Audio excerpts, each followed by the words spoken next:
नमस्ते मित्रों, आज हम समझेंगे कि एक सिंपल लेकिन important difference anatomy and physiology के बारे में। चलिए देखते हैं। ये दोनों वर्ड मेडिसिन और बायोलॉजी में बार बार आते हैं। चलिए सिंपल पॉइंट में समझते हैं इन दोनों में क्या डिफरेंस है। ठीक है, तो वीडियो शुरू करते हैं। उससे पहले देखिए, this video is proudly sponsored by रामुक्ति मार्ग। ओके, देखिए सबसे पहले डिफिनीशन देखते हैं कि एनाटॉमी एंड फिजियोलॉजी का क्या डिफिनीशन है। ठीक, देखिए एनाटॉमी का मतलब होता है बॉडी का स्ट्रक्चर, मतलब कि इसका शेप हो गया, साइज हो गया और कौन कौन से पार्ट होते हैं। ओके, और फिजियोलॉजी का मतलब हो गया कि बॉडी का फंक्शन, ये कैसे काम करता है। ये तो सब कोई बताया होगा और वैसे भी आपको पता ही होगा। ठीक, उसके बाद से दूसरा है आपका फोकस, मतलब एनाटॉमी में व्हाट इज इट। ठीक, और फिजियोलॉजी में होता है हाउ इट वर्क्स, मतलब फिजियोलॉजी में क्या होता है हाउ इट वर्क्स। ठीक, मतलब ये कैसे काम करता है। एनाटॉमी में क्या होता है व्हाट इज दिस, मतलब ये क्या है।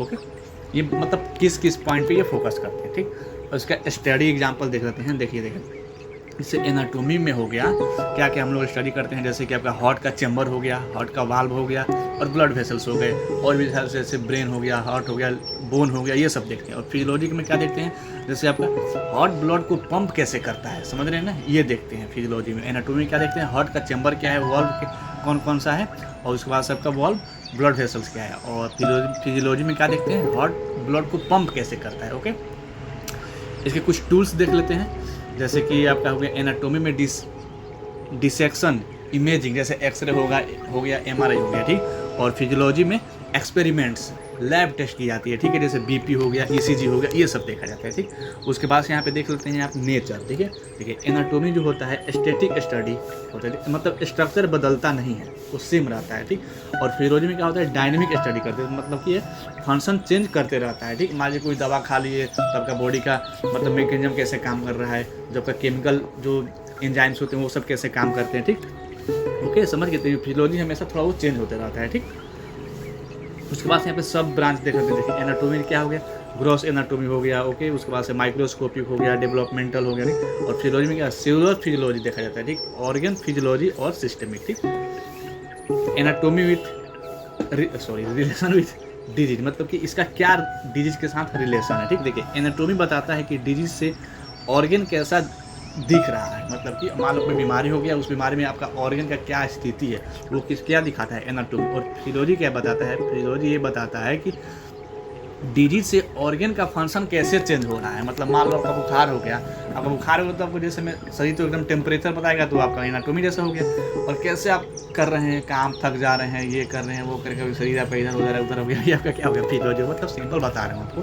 ठीक, उसके बाद से यहाँ पे देखिए रिलेशन विथ डिजीज, ये तो बता ही दिया आपका। विजुअलाइजेशन, देखिए एनाटॉमी को बॉडी मैप समझो। ठीक, एनाटॉमी को क्या समझ लिया, बॉडी मैप समझ लीजिए, जैसे गूगल मैप होता है वैसे बॉडी मैप समझ लीजिए।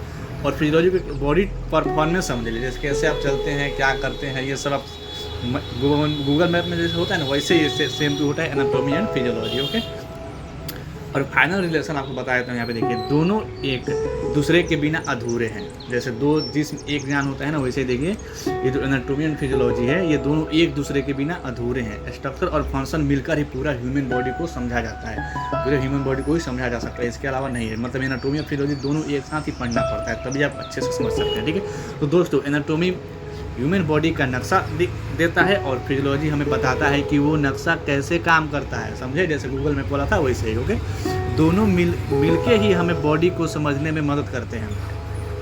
अगर आपको ये वीडियो हेल्पफुल लगा हो तो लाइक करें और शेयर करें अपने के साथ, और सब्सक्राइब कर रहे हैं नहीं, ये बिल्कुल आपके ऊपर है। और ये जो वीडियो आप देखेंगे, वीडियो देखने के बाद आप जाकर कम्युनिटी टैब में, जो कम्युनिटी वाला सेक्शन होगा, वहाँ पे जाकर के ऑब्जेक्टिव क्वेश्चन लगा सकते हैं। ये वीडियो पोस्ट होने के हर एक घंटे पर मैं ऑब्जेक्टिव क्वेश्चन डालते रहता हूँ। अभी तक बहुत सारे, मुझे लगता है 1500 के अप्रॉक्स ऑब्जेक्टिव क्वेश्चन हो चुके हैं, आप जाकर जाए तो देख सकते हैं। ठीक, उम्मीद है समझ में आई होगी। मिलते हैं कल एक नए टर्म साथ, तब तक के लिए thanks for watching this video.